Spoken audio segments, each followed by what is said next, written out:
Good morning, good evening, wherever you may be across the nation or around the world. Welcome back to the Spectral Skull Session, your only reliable source for news and analysis about the occult, supernatural, and esoteric.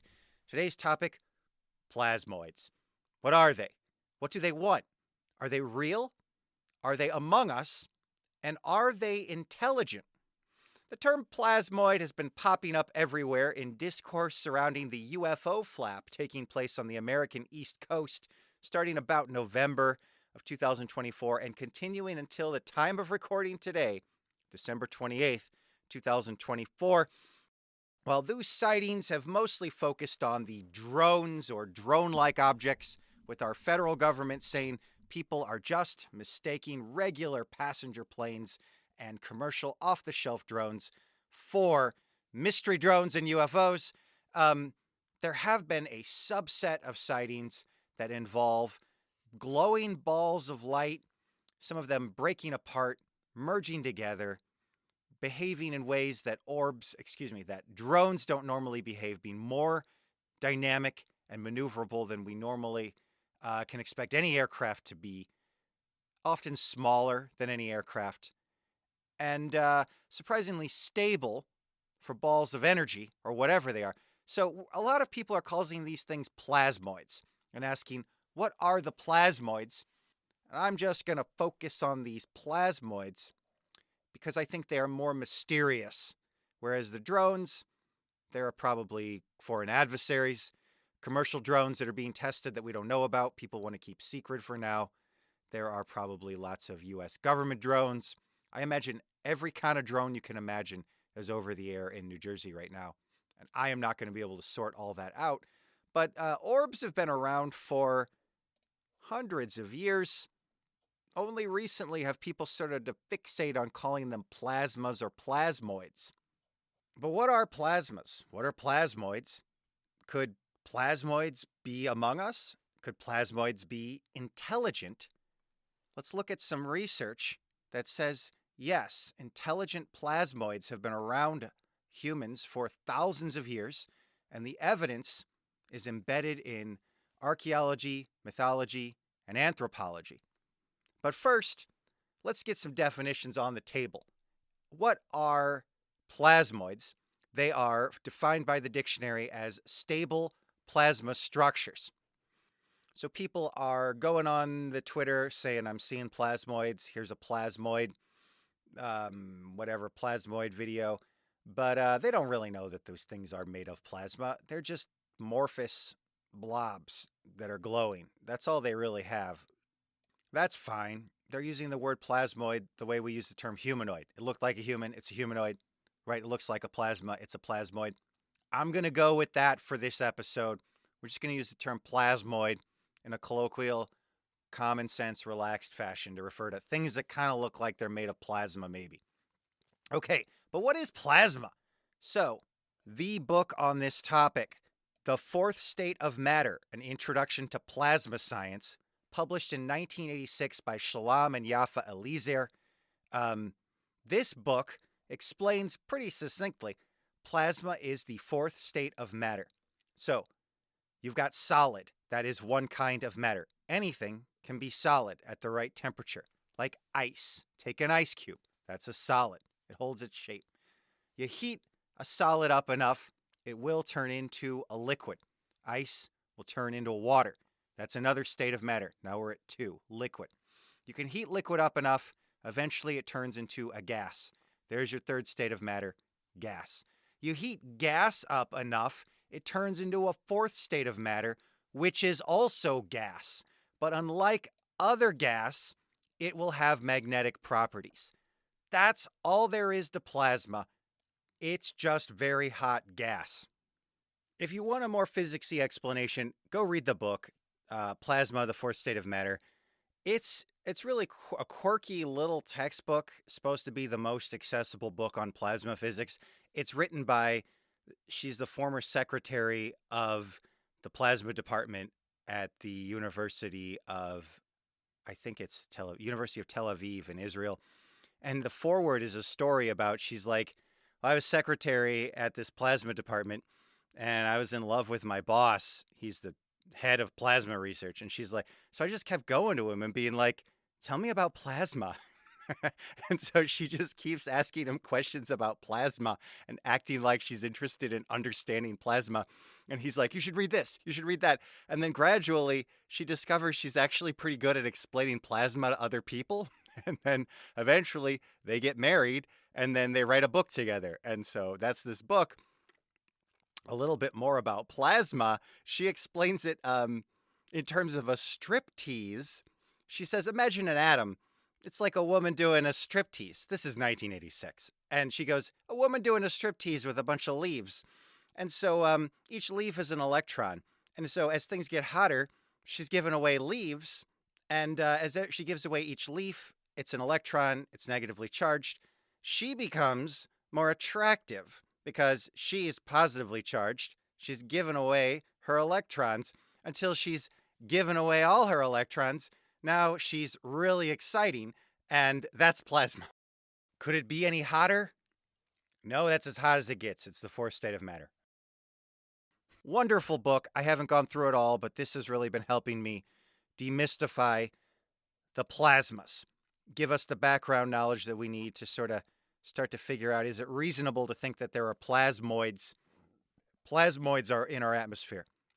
Now let's talk a little bit about the phenomenon of ball lightning, because this is said to be the most common way in which plasmoids can get into our atmosphere. Philip Klass, in his 1968 book UFOs Identified, popularized the view that ball lightning is the cause of many UFO sightings. Ball lightning will generate a plasma. Now here's the story. Actually, all lightning apparently generates plasma. When you have a lightning strike, lightning can heat the air up to 50,000 degrees Fahrenheit. That's insane. So that's hot enough. The air goes straight from being a gas into being a plasma. So those electrons get unbound. Then as the air cools, it cools very rapidly, it gives off light. And so that's why you see lightning. That is superheated plasma rapidly cooling back to normal temperature for air. And so it just glows. You get a quick glow. That's the striptease I was talking about earlier. So the plasma is really exciting, but it's only around real briefly. But here's the thing. Most of the time when you see lightning, you get this column of plasma, or it looks like a vein of plasma, but it doesn't last, right? It's certainly not a ball or a plasmoid. It's not moving around in the sky and holding its own shape. It's just a flash, a column, then it's gone. So they speculate, and this is pretty speculative, but the scientists are thinking that under certain conditions, when lightning strikes the ground, it might turn elements in the ground into plasma, which then, because of their magnetic properties, are able to cohere. So I found a research paper by the Chinese. It was a Chinese university. In 2012, they found some cases of ball lightning, and they caught it on a spectroscope. And so a spectroscope captures the colors of anything.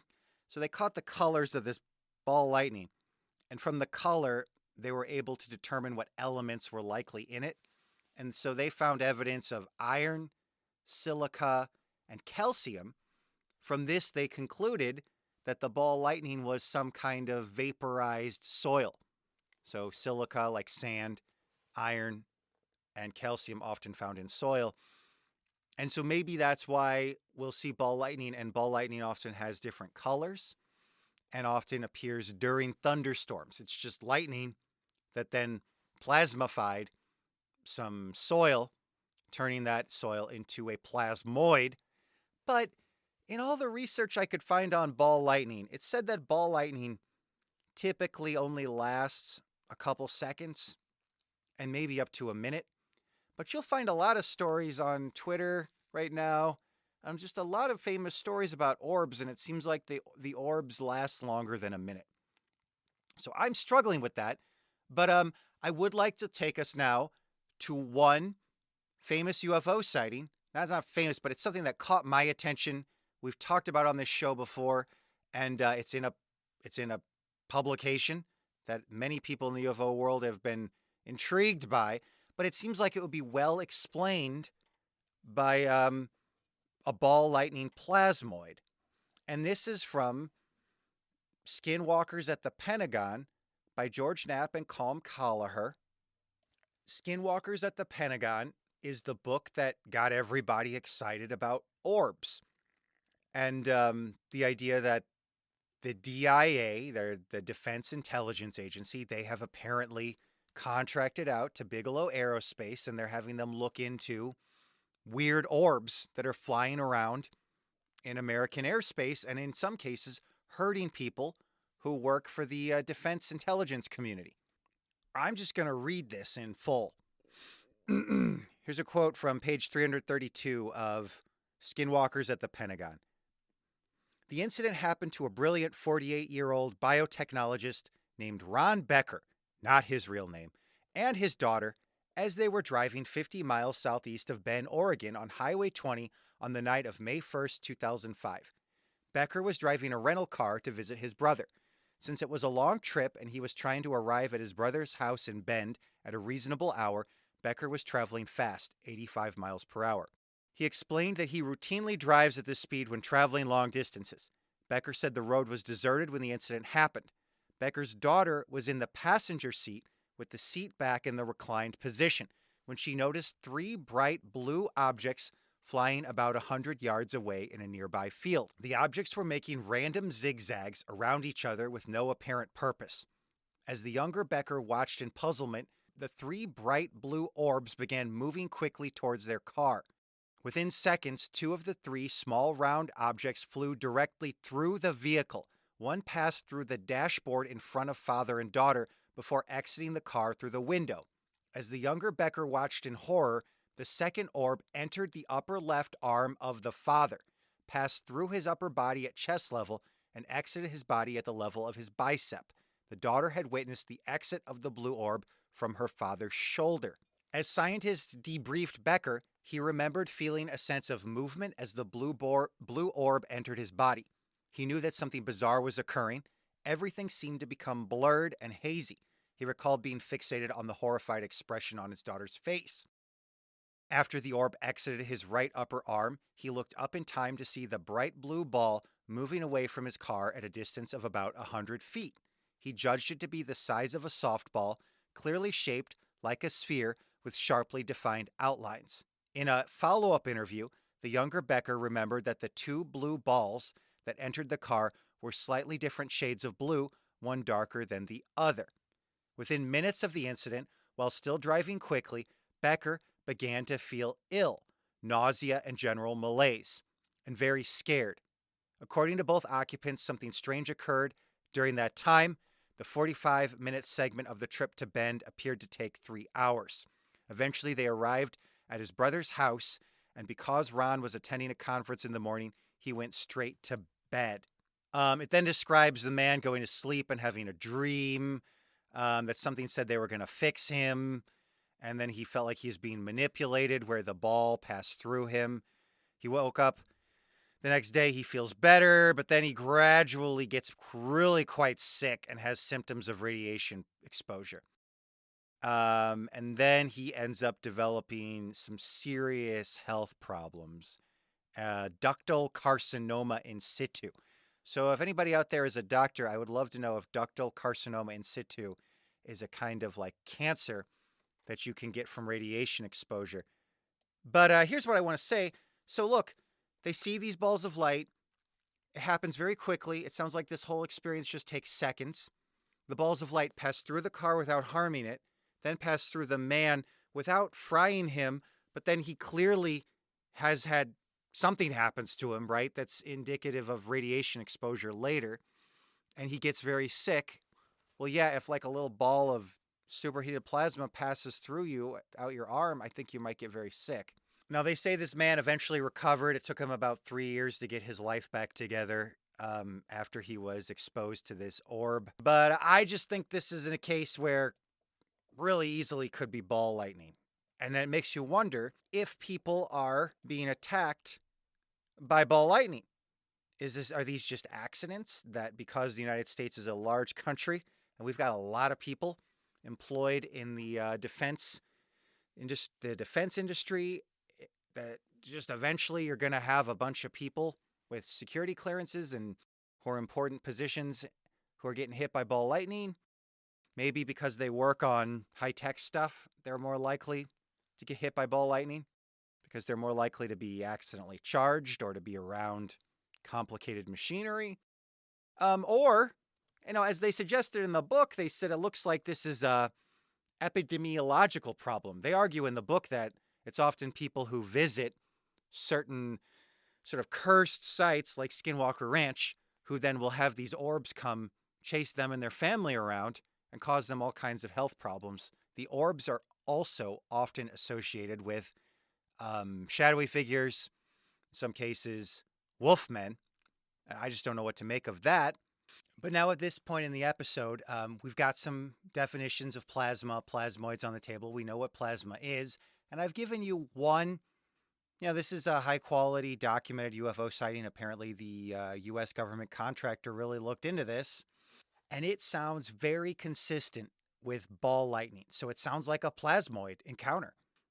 Now, if people inside the Defense Intelligence Agency or associated with the U.S. military-industrial complex are running into ball lightning, does that mean that they are not victims of paranormal, supernatural, adversarial activity? Not necessarily. So let's look now at a line of research that takes plasmoids seriously and argues that plasmoids are part of the realm of the paranormal and supernatural. Origin of the Gods, Qesem Cave, Skinwalkers, and Contact with Transdimensional Intelligences by Andrew Collins and Gregory Little. This fascinating book builds the case that humans have been interacting with plasmas for thousands of years, and it doesn't so much argue that the plasmas are intelligent, but it's really, the book makes the case that humans have been interacting with plasmas. That's the meat of the interesting argument. So these gentlemen, they have kind of looked at what we can find of shamanic rituals and places where people had shamanic practices, like Qesem Cave, which is a famous cave in Israel where they found many thousand-year-old cave paintings. And they've looked at these cave paintings around the world, and they've said, look, they have these, they're often squiggly, fireball-looking things, like plasmas. Could it be that there was a prehistoric shamanic practice of going into a trance and communing with plasma? And so some of the evidence that they accrue, they don't just look at ancient cave paintings, they also look at Native American traditions. They assume that there's a sort of common shamanistic practice that in some sense continues into the Native American traditions that we can access today. And they say, look, in the Native American traditions, they often talk about luminous beings and spirits that come down from the sky, or they talk about thunder gods that are described as being snake-like or kind of like wavy-like and glowing. They said, this sounds like plasmas. I can attest that I have been fascinated for the last few years with the Native American thunderbird. The thunderbird is a god that many Native American groups around the American Midwest and kind of Northeast were into.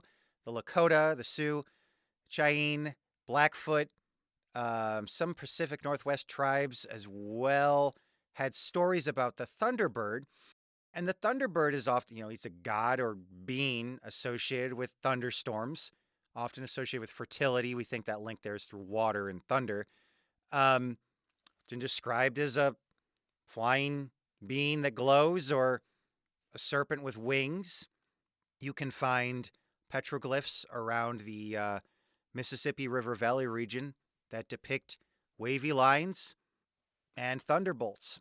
These petroglyphs where people have drawn these wavy lines and these thunderbolt type things are often on bluffs Collins and Little argue in their book this would be a great place to commune with a plasma. This is consistent with what I've observed. We've got the Piasa bird, seems to be a reconstruction of some kind of Thunderbird type being up in Alton, Illinois, and that's up on a bluff. That's not, I don't think that's an original, but that's a reconstruction that's up on a bluff. The Washington State site in Missouri has the best Thunderbird petroglyphs that I've seen in person, and that's up on a very high place. It's up on a high hill. And so makes sense to me. These guys are saying you also find it in Israel at Qesem Cave and all around the world, wherever it seems that people were into some sort of nature cult that involved the sky, they were drawing what appears to be plasmas.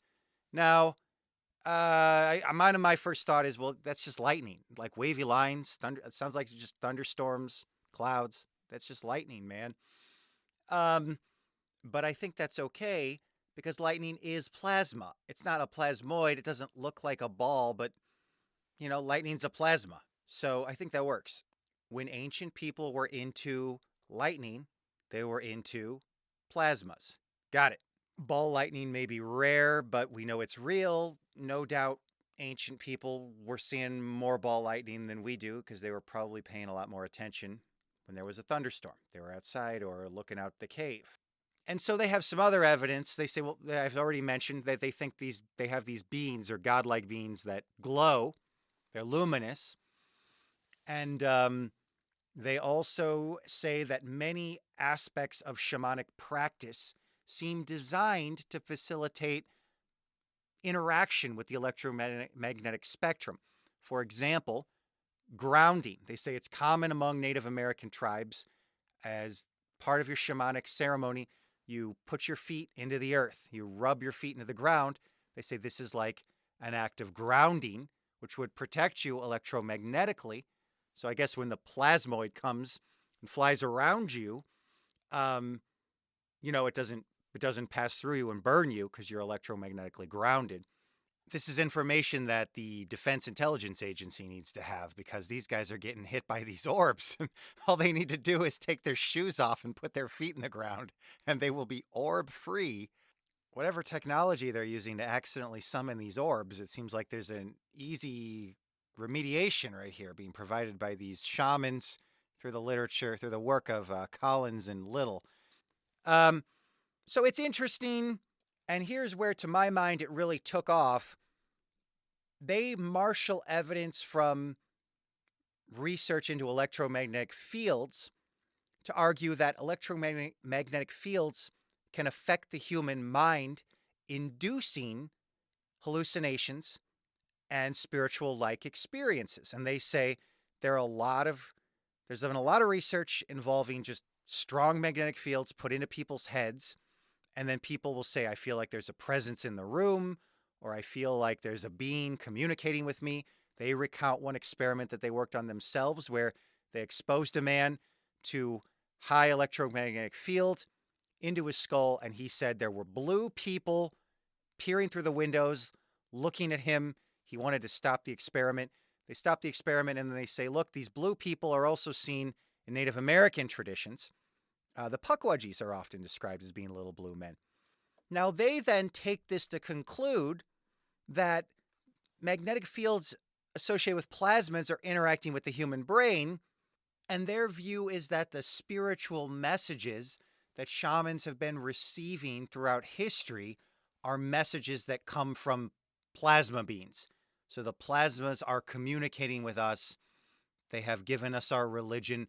They talk in the book about how there's usually a component that comes from the plasmas, and there's also a component that comes from your own cultural background. So it's a kind of participatory hallucination, augmented reality, if you will. The plasma's really out there.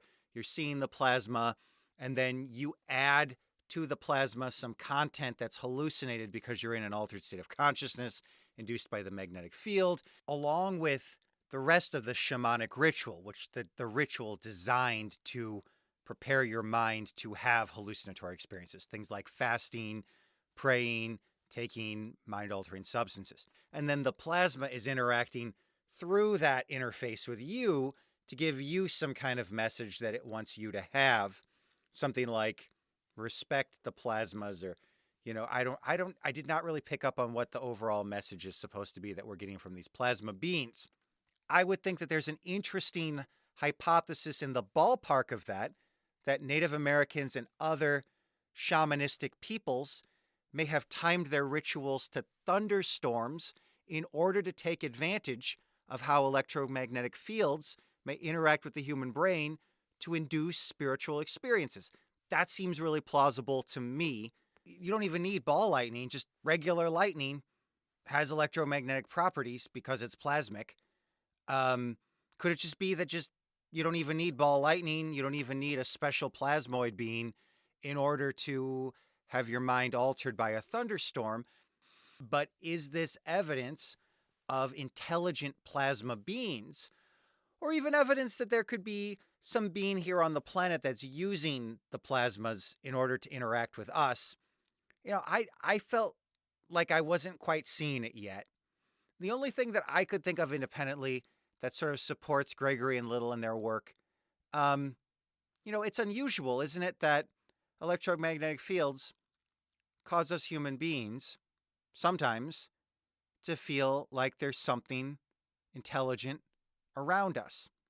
So we have other things that are hardwired into us neurologically. For example, you are hardwired to do something called pareidolia. When you see a shape of a face, you will think there's a face there. That is because faces are very common in the environment that our ancestors encountered. Other humans have faces. Animals have faces. The reason why you see eyes in the dark when you're alone in the woods and you say, oh, there's eyes there, because, evolution selected for you to detect eyes. At least this is the Darwinian account. And so, here's a spooky thought. If we are wired to think that there's a presence when we feel strong electromagnetic fields interacting with our brain, is that not likely because we evolved in an environment where intelligent beings were using electromagnetic fields to interact with us? It's not clear to me whether that is a novel insight or circular reasoning. I'm going to leave that up to you, the audience, to decide what you think about that argument and just leave it on the table. And so, are we making progress towards understanding the UFO phenomenon? Here, I've examined first the idea that plasmas could be here on our planet, and yes, indeed they are, in the form of lightning and occasionally ball lightning. There are other theoretical things that I have not gone into, like there's a whole nother line of research about something called earth lights. They're supposed to be associated with earthquakes, and the idea there being that when there's a lot of stress along fault lines, that their static electricity builds up, and so there's potential for electrical discharges to generate plasmas there also. I haven't gone into that, but just the idea that there could be plasmoids generated naturally that then interact with us in ways that give rise to these complex hallucinatory experiences, or conversely, that they are themselves intelligent, animated beings that are just plasmas. These are ideas that are worth considering. I'm seeing other people try to get these ideas on the table, and I think it's because they don't know what plasma is that they're having trouble, moving forward. Here's one thing I want to say that just keeps coming up in my mind that bothers me about the whole idea that there could be intelligent plasmoids among us. We are intelligent. Animals are intelligent to some degree. And it certainly seems like their intelligence and our intelligence is linked to the fact that we are stable and highly structured. So our bodies, we've got organs, we've got muscles, we have skin. We got a lot of different organs that do different things. They're specialized. And in order to maintain those specialized functions that they carry out to keep us alive and to enable us to be intelligent, they have to maintain a structure over long periods of time. We have to maintain structures inside of us in order to pass down our DNA so that there can be selective processes that enable us to be intelligent, at least according to the Darwinian account. So you have to have these stable structures inside of you called DNA. and they're highly stable, right? They have to persist over generations. Yeah, they pick up mutations and stuff, but they last a long time with small little changes accruing over time. Um, it just how are these plasmas, because they're superheated? How do they have internal structures? They don't last very long. It sounds like they tend to last just seconds. If in order to keep something super hot, you're going to need to keep putting energy into it, and that's just not happening. Like, there's no source of energy. So I really have trouble with the idea that they're intelligent plasmoids. I think that if you want to push this line of research further, you're going to either need to posit some hidden substrate that the plasmas are tapping into. So Gregory and Little do kind of say, well, maybe quantum mechanics or dark matter has to be involved here. As I was reading, I just glossed over that as a canard because I said, we don't know what dark matter is. We don't know what you mean by quantum mechanics. So it's easy to just kind of say, well, there is a substrate out there, but I'm waiting for the evidence that the substrate is there. I'd like to see that before I investigate this hypothesis further. The other direction you might go in is to say the plasmas or the plasmoids are being manipulated. So something uses electromagnetic fields to manipulate us. And so, for example, it looks like the U.S. military is looking at developing sophisticated plasmas that they can project off of the back of fighter jets and then use those to divert heat-seeking missiles. And so Forbes magazine has an article from 2012 and then another one, I think, in the 2024 about, fighter jet technology that basically it's new next generation anti-missile technology that where a jet could project another fake jet, multiple fake jets, using lasers to create plasmas. Could we be manipulated by something like that? But again, exact same sort of problem comes up for me, which is, that's interesting. And I can't wait to hear what you have to say when you find evidence of that thing that is manipulating the plasmas. So whether it's a substrate that's quantum mechanics or dark matter, or like aliens are manipulating plasmas to manipulate us, like I need to see some evidence for that substrate before I start to take that more seriously. And that's kind of where I get stuck. And again, it's not that I'm against this. I'm really open to the idea that there are intelligent plasmas or beings are manipulating us with plasma.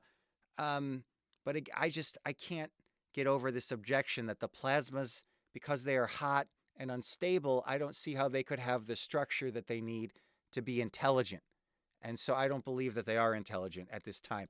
But I'm open to the evidence. So if you know of any reason for thinking that plasmas have an internal structure, or if anybody's done any good research on what could be the substrate behind the plasmas, please reach out, spectralskull@protonmail.com.